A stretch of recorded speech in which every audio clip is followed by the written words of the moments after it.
Single women and voters under 40 have been captured by Democrats. So we need these ladies to get married. And it's time to fall in love and just settle down. Guys, go put a ring on it. Fox News host Jesse Waters wants Democratic women to hurry up and get married because apparently being single is the precise reason why we are Democrats. I'm Yasmin Khan, and I am an unmarried Democratic woman in my 30s. Am I sad about being unmarried? No, I am not, and I'd imagine that many other unmarried women of a certain age aren't too upset about it either. And for all of the good reasons that there are to get married these days, there are just as many good reasons not to. Like so many other things, the choice to get married or not to is just that. It's a personal choice. We don't have forced marriage here in this country, and for a lot of women, the pros of being married might not outweigh the cons. It really just depends on what kind of life you want to live. Some could argue that the institution of marriage in any capacity is altogether obsolete or archaic, or that it serves a different purpose in modern society than it once did. Some, like Jesse Waters and other notable conservative male pundits like Jordan Peterson and Ben Shapiro, would argue that women are better when they are married. Women should marry, and they should marry young. The fact that we say that one should not grow up, or that marriage isn't an instrumental part of the process of growing up, I do think is really bad. It used to be that we said, okay, we'll delay adulthood, right? Adulthood isn't when you're 14. My wife's grandmother got married at 14 in Morocco, right? Almost all of our great-grandparents probably got married. The Virgin Mary was probably 15 when she got married. I mean, like, but we don't do that anymore. But real adulthood sets in when you're 18.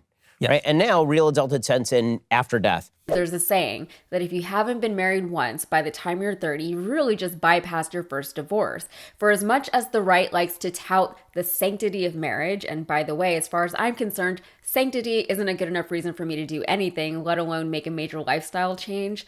Data from the National Center for Family and Marriage Research shows that people who marry young tend to divorce at higher rates than people who marry later in life. Of course, certain male conservative pundits don't care about the data, and they certainly don't care about applying the data they do have in a meaningful or thoughtful way. According to Jesse Waters, unmarried Democratic women are Democrats because they're single, not for the myriad of other reasons that women might not want to vote for Republicans. Women, he might be surprised to learn, are in fact capable of having some semblance of autonomy over their lives, thoughts, and actions. He's not taking into consideration any of the other factors that could be considered relevant to the point he's trying to make, such as race, class, religious affiliation, upbringing, parental divorce rates, education, etc., etc., etc. He's not taking into consideration the notion that women who already lean more conservative might be the ones that are more inclined to get married in the first place, or that some women might choose to delay or opt out of marriage to instead pursue an education or career, or that women might not get as much out of the deal as maybe they once used to, or that some of us aren't motivated to live our lives in accordance with the will of someone else's God, or that some of us just don't care about whether or not the government recognizes our most intimate relationships. Overall, Jesse Waters' statement felt a lot like, women should get married so their husbands can fix their thinking, so that domestic life can remind them about their actual role in society, so that whatever the right considers to be radical feminism, which is really just a recognition of a woman's autonomy, can be stamped out and replaced by what would be perceived by many as an oppressive brand of conservatism. Tucker Carlson wants women to get married instead of going to college because we all know what a detriment to society a smart woman can be. Andrew Clavin said that it took him 10 years to realize that his wife had, quote, a capacity for reason. And when he realized she was actually right about things sometimes, he couldn't understand it.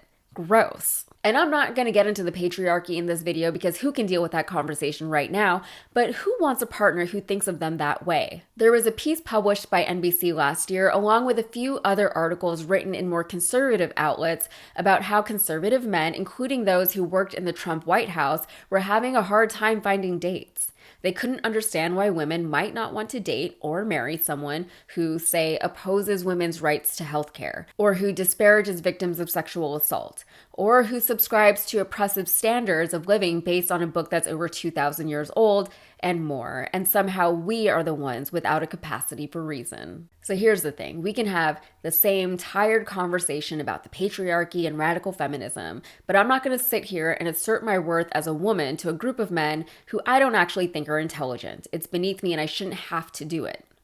The thing that bothers me about this line of thinking is how wasteful it is. I'll give you an example. We've all heard the story about how Einstein was narrowly drafted into the war until he was spared because he was deemed too valuable as a scientist, right?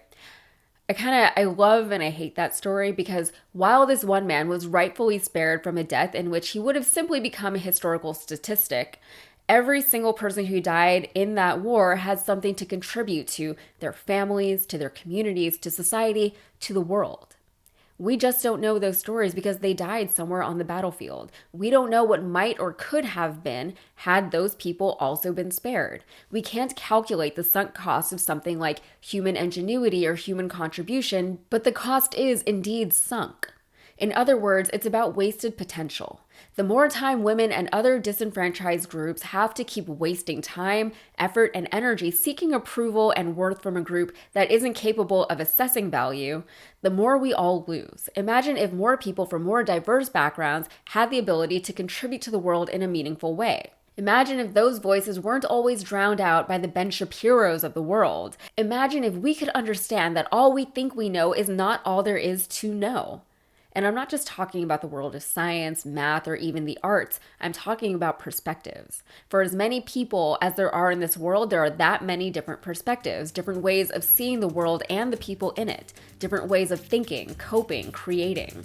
We all lose when we stifle or when we fail to see value and beauty in the people and things that surround us. I don't want to live in a world that's dominated by small-minded men like Jesse Waters or Ben Shapiro or Jordan Peterson. What a sad, boring, and bland world that would be. No thank you. All right, that is it for me. If you got something out of this, please like and subscribe, and be sure to follow me on Instagram and TikTok. Thank you.